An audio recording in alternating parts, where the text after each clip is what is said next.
സ്വവർഗാനുരാഗം ലൈംഗിക കുറ്റകൃത്യമാക്കി UG medical വിദ്യാർത്ഥികളുടെ forensic medical പാഠ്യപദ്ധതി നേരത്തെ പാഠ്യപദ്ധതിയിൽ നിന്ന് നീക്കം ചെയ്ത കന്യാചർമ്മത്തിന്റെ പ്രാധാന്യം, കന്യകാത്വത്തിന്റെ നിർവചനം, നിയമസാധുത തുടങ്ങിയവയും നാഷണൽ മെഡിക്കൽ കമ്മീഷൻ പരിഷ്കരിച്ച പുതിയ പാഠ്യപദ്ധതിയിൽ ഉൾപ്പെടുന്നു. മദ്രാസ് ഹൈക്കോടതിയുടെ നിർദ്ദേശപ്രകാരം 2022 ഒഴിവാക്കിയ ഭാഗങ്ങളാണ് വീണ്ടും ഉൾപ്പെടുത്തിയിരിക്കുന്നത്.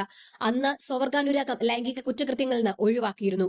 കന്യകാത്വ പരിശോധന അശാസ്ത്രീയവും മനുഷ്യത്വരഹിതവും വിവേചനപരവുമാണെന്നും പാഠ്യപദ്ധതി വ്യക്തമാക്കിയിരുന്നു. എന്നാൽ പുതിയ പരിഷ്കരണത്തിലൂടെ ഇവയെല്ലാം തിരികെ കൊണ്ടുവന്നിരിക്കുകയാണ്.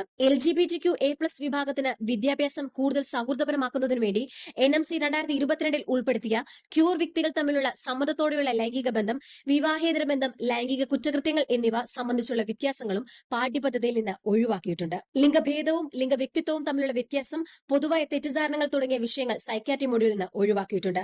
NMCയുടെ വെബ്സൈറ്റിൽ ഈ മാറ്റങ്ങൾ പ്രസിദ്ധീകരിച്ചിട്ടുണ്ടെങ്കിലും മാറ്റത്തിന്റെ കാരണങ്ങൾ അധികൃതർ പ്രതികരിക്കാൻ തയ്യാറായിട്ടില്ല.